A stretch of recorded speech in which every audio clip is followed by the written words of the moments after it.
Are diabetes and sleep problems related? The medical condition goes both ways. If you suffer from diabetes type 2, you will suffer from sleep disorders. On the other hand, getting a little sleep can also affect the person and can cause the development of diabetes. Likewise, a person who sleeps excessively is also at risk of developing obesity and, therefore, a higher risk of developing diabetes. What is the relationship between diabetes and sleep problems based on? Diabetes is a disease related to the level of insulin in the body.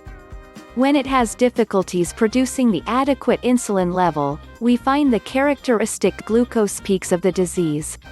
Did you know that people who sleep less than 6 hours a day are twice as likely to have diabetes as a person with better sleeping habits? When you get a little sleep, your cortisol and even growth hormone levels, which is contrary to insulin, rise.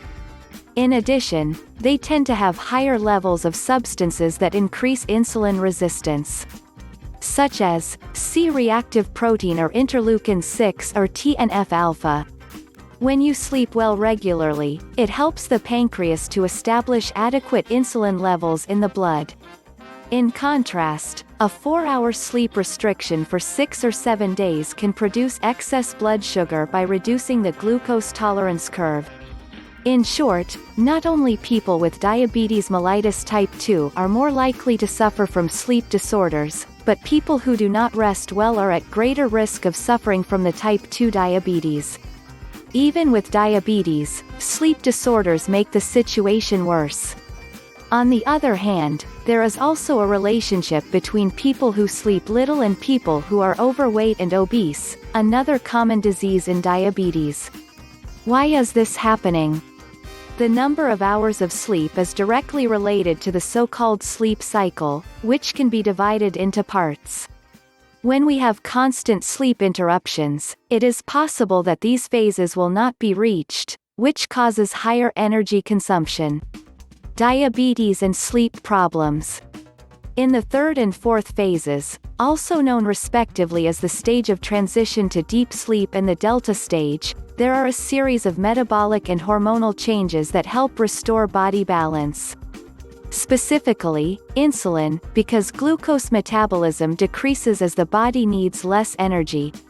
Furthermore, the lower utilization of glucose by the brain, as well as the lower activity and the lower secretion of corticosteroids, also contributes to the body's self-regulation of insulin levels. In conclusion, if the deep sleep and delta cycles don't occur and our sleep is reduced to the first two phases, this becomes a vicious circle and can cause the following problems. 1. Excessive urination and night thirst.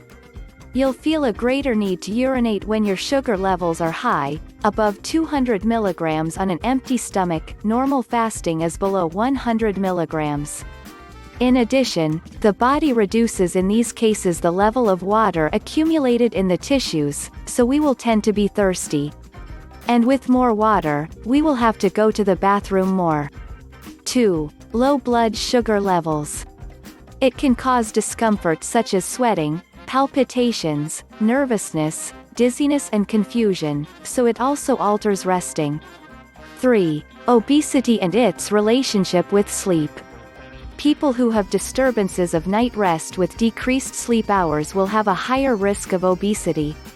This increased risk is secondary to neurohormonal changes such as decreased serotonin and melatonin, and also an increase in ghrelin, appetite-stimulating hormone, and decreased leptin, hormone that inhibits appetite.